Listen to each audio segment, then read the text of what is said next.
नमस्कार, मैं श्रीम गौतम। और जिस तरीके से कांग्रेस की जो अध्यक्षा हैं, अंतरिम अध्यक्षा सोनिया गांधी रायबरेली से सांसद हैं, लेकिन उसी रायबरेली के हरचंदपुर के विधायक राकेश सिंह ने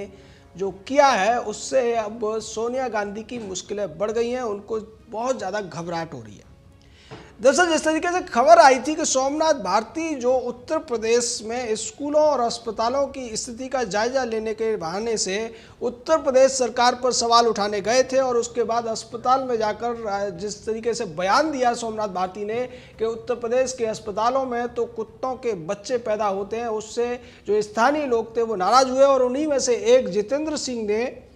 सोमनाथ भारती के ऊपर स्याही डालकर उनका मुंह काला कर दिया, जिसके बाद सोमनाथ भारती का रौद्र रूप सामने आया। पहले तो जितेंद्र सिंह के वो पीछे भागे, गालियां दी मां बहन की, और उसके बाद पुलिस वालों के साथ जो व्यवहार किया सोमनाथ भारती ने, सीधे तौर पर कह दिया कि तुम्हारी वर्दियां उतरवाकर नंगा कर दूंगा। इसके बाद एफआईआर होती है। एफआईआर के बाद सोमनाथ भारती को गिरफ्तार कर लिया जाता है, 14 दिन की रिमांड पर भेज दिया जाता है। ये अलग खबर है। लेकिन जो हरचंदपुर के विधायक हैं राकेश सिंह, उन्होंने जितेंद्र सिंह को, जिसने सोमनाथ भारती का मुंह काला किया था, उसको 51,000 रुपये का इनाम दिया है। और ये कहा है कि उत्तर प्रदेश के जो मुख्यमंत्री हैं, एक संत हैं और भगवान की तरह से हैं, वो इतना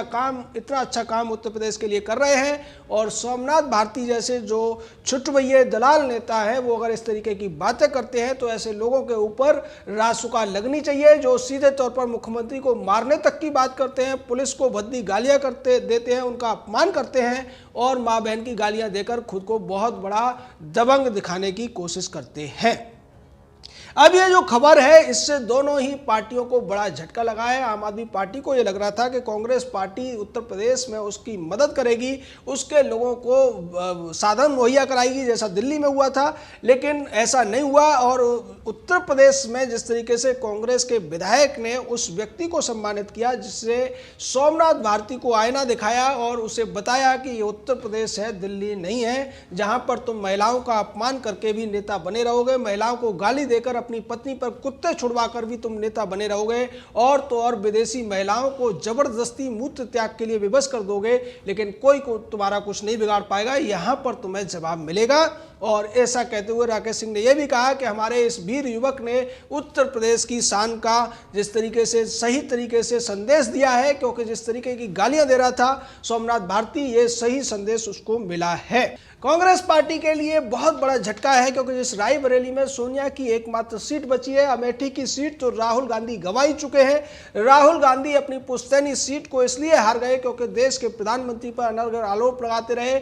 और अमेठी वालों का उन्होंने कुछ भी भला नहीं किया था। और अब जिस तरीके से बागी होकर कांग्रेस के विधायक ने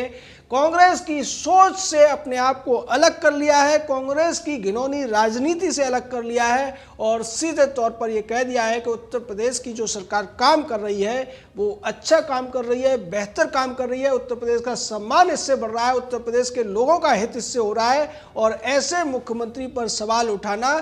कतई ठीक नहीं है। वैसे अगर देखा जाए तो सोमनाथ भारती पर जो केसेस हुए हैं वो सीधे तौर पर सही हुआ है, क्योंकि जिस तरीके से सोमनाथ भारती ने पुलिस अधिकारी अतुल सिंह जो कि सीओ थे उनको धमकी दी और ये कह दिया था कि चिंता मत करो, मैं तुम्हारी वर्दी उतरवा दूंगा और तुम में से किसी को छोड़ूंगा नहीं, तुम जानते नहीं हो मैं कौन हूं। और इसी वजह से पुलिस ने उनके खिलाफ एफआईआर दर्ज कराई। इस एफआईआर में जो धाराएं लगाई गई हैं 147, 332, 353, 153 ए, 504 और 506 ये धाराएं लगाई गई हैं सोमनाथ भारती के खिलाफ, और उसे 14 दिन की रिमांड में भेज दिया है। हालांकि सोमनाथ भारती की तरफ से बेल एप्लीकेशन भी फाइल किया गया, जिस पर 13 तारीख को सुनवाई होनी है।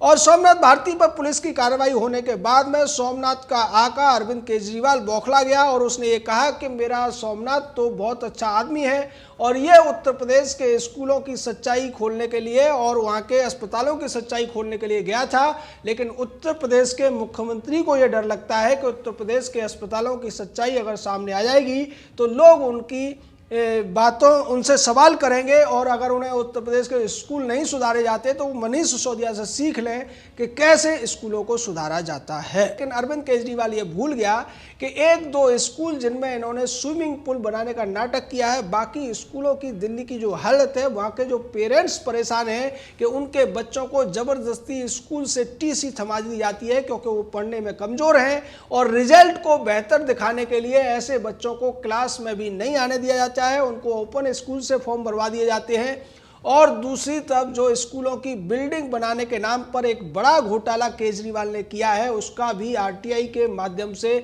बहुत पहले खुलासा हो चुका है कि एक एक स्क्वायर फीट के लिए केजरीवाल सरकार ने 20-20 हज़ार रुपए तक चुकाए हैं। लेकिन ताज्जुब की बात तो ये है, जो भी लोग मकान बनाते हैं, जो बिल्डिंग का काम करते हैं, वो जानते हैं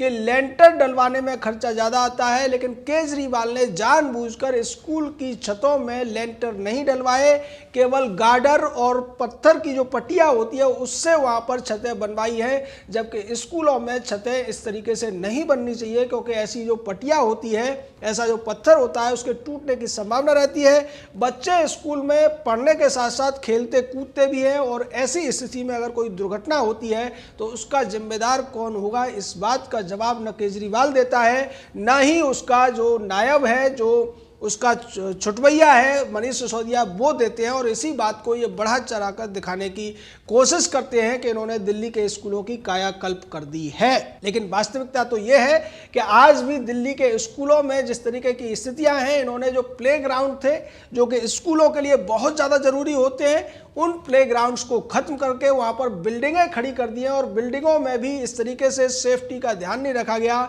जिस तरीके से गार्डर और पटिया का इस्तेमाल किया गया, निश्चित तौर पर बच्चों की जिंदगी को खतरे में डालने का काम इस केजरीवाल ने किया। बात करें अगर अस्पताल की, तो इसने जो मोहल्ला क्लिनिक के नाम पर एक नया गोरख धंधा शुरू किया था। ज़्यादातर राज्यों में डिस्पेंसरी बनाने का काम राज्य सरकारें करती हैं और डिस्पेंसरी ही होनी चाहिए जहां पर सरकारी डॉक्टर और सरकारी नर्स होते हैं, लेकिन केजरीवाल ने दिल्ली में एक नया गोरख धंधा शुरू किया अपने मित्रों के साथ मिलकर और यहाँ पर मोहल्ला क्लिनिक बनाकर अपनी पार्टी के तमाम पदाधिकारियों को, तमाम छुटवैये वॉलंटियर्स को इसने ठेके दे दिए, उनकी बिल्डिंगें किराए पर ले ली और प्राइवेट डॉक्टरों को इन मोहल्ला क्लिनिकों में बैठने का ठेका दे दिया गया। उनके माध्यम से ये कहना चाहता है कि दिल्ली की स्वास्थ्य व्यवस्था बहुत ज़्यादा बेहतर है। लेकिन अगर जाकर आप अस्पतालों में लोगों से पूछेंगे तो केजरीवाल जितने दावे करता है, न तो वो स्कूलों के बारे में ठीक है और न ही अस्पतालों में जो मरीज हैं वो बताएंगे कि वो अस्पतालों के बारे में भी ठीक नहीं है। किसी भी मरीज को मोहल्ला क्लिनिक के माध्यम से प्राइवेट इलाज नहीं मिल पाता है। मोहल्ला क्लिनिक में दवाई लेना भी मुश्किल है, लेकिन मोहल्ला क्लिनिक दूसरा काम जरूर कर लेता है, वो जो मरीज आते हैं उनसे उनके आधार कार्ड और वोटर कार्ड की जानकारी जरूर ले लेता है, उनकी पूरी डिटेल ले लेता है। सीधे तौर पर ये जो मोहल्ला क्लिनिक है वो आम आदमी पार्टी के स्थानीय कार्यालय के तौर पर काम करते हैं। अब इस बात को केजरीवाल आधार बनाकर उत्तर प्रदेश को बदनाम करना चाहता है और यह कहने की कोशिश कर रहा है कि उत्तर प्रदेश के हमारे भाई बहनों को, उनके बच्चों को सही शिक्षा नहीं मिल रही है, सही अस्पताल नहीं मिल रहे हैं। लेकिन लोग अभी भूले नहीं होंगे कि ये वही बहरूपिया है। जब लॉकडाउन की घोषणा हुई थी उसके 2-3 दिन बाद ही इसकी पार्टी के लोगों ने मोहल्लों में जाकर जो उत्तर प्रदेश, बिहार, मध्य प्रदेश जैसे छोटे राज्यों के मजदूर थे उनको ये कहना शुरू कर दिया था कि आप आनंद विहार सब पहुंचिए, वहां पर डीटीसी बस आपको छोड़ देगी और वहां से आप अपने प्रदेशों को जा सकते हैं। इसका नतीजा ये हुआ कि आनंद विहार जो बस टर्मिनस है उसके ऊपर लाखों लोगों की भीड़ 2-3 दिन रही। वो तो भला हो उत्तर प्रदेश के मुख्यमंत्री का, जिन्होंने 1000 बसें आनंद फानंद में तैयार कराई और उन बसों के माध्यम से उन लोगों को वहां से उनके गांव तक या उनके स्थानीय जो नगर थे वहां तक पहुंचाने का काम किया। अन्यथा केजरीवाल ने तो कोरोना की महामारी का बहुत बड़ी मार उन मजदूरों के ऊपर डालने की कोशिश की थी।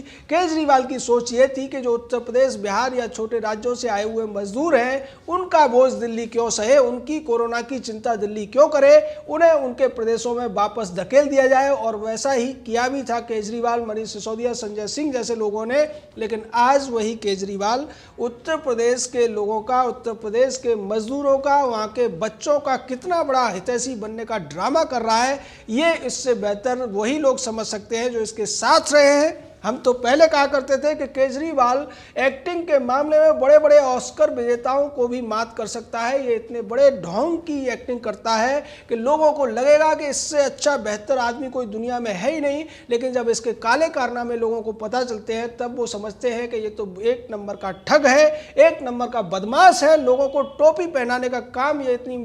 बढ़िया तरीके से करता है कि दिल्ली वालों को इसने एक बार नहीं बल्कि तीन बार टोपी पहनाने में कामयाबी हासिल की, और उसको लेकर तमाम देश के अन्य राज्यों में दिल्ली के लोगों की चर्चा होती है कि देखो ये दिल्ली के लोग हैं जिन्हें पढ़ा लिखा समझदार समझा जाता था, वो लोग बिजली पानी के चक्कर में एक बहरूपिये के झांसे में आ गए, उसकी टोपी पहन ली और अब ये टोपीबाज उनको लूटने में लगा हुआ है, उनको खसोटने में लगा हुआ है, उनको बेवकूफ़ बनाने में लगा हुआ है। अब इस टोपीबाज की कोशिश ये है कि दूसरे राज्यों में भी ये जाल बिछाया जाए। पंजाब में कुछ हद तक ये कामयाब भी हुआ, वहाँ पर 20 सीटें इसको मिली, लेकिन उत्तर प्रदेश, मध्य प्रदेश,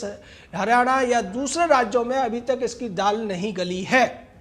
लेकिन अब इसको लगता है कि अगर ये अपना जो प्रचार है, तमाम कुछ चैनलों को इसने खरीद रखा है, उनको मोटी रकम ये देता है। इसने एक प्रोविज़न किया था सरकार में आते ही, मीडिया के लिए जो पहले खर्चा होता था उसको 10 गुना तक बढ़ा दिया गया, और उसके माध्यम से इसने कुछ चैनलों के कुछ बड़े बड़े पत्रकारों को खरीद रखा है, उनको ये मोटा पैसा देता है जिससे वो हर हालत में इसके पक्ष में खबरें दिखाएं, इसकी बातों को बढ़ा चढ़ाकर दिखाएं और हमेशा इसको लाइमलाइट में रखें। कुछ चैनल ऐसा करते हुए नजर भी आते हैं, कुछ चैनल तो इसके लिए बहुत बड़ी फील्डिंग करते हैं। कई पत्रकारों का तो इतना बहुत ये करीबी मित्र है कि वो इसके बारे में हमेशा मौका ढूंढते हैं कि इसकी तारीफ करें, और इसकी वजह से तमाम लोग इसके झांसे में आ जाते हैं। पर अब सोशल मीडिया का ज़माना है, अब केजरीवाल के लिए मुश्किलें पैदा हो गई हैं, क्योंकि इसके जो पुराने काले कारनामे हैं वो लोगों तक बार बार पहुंचते हैं और लोग भ्रम में फंसे उससे पहले ही इसके काले चिट्ठे खुल जाते हैं।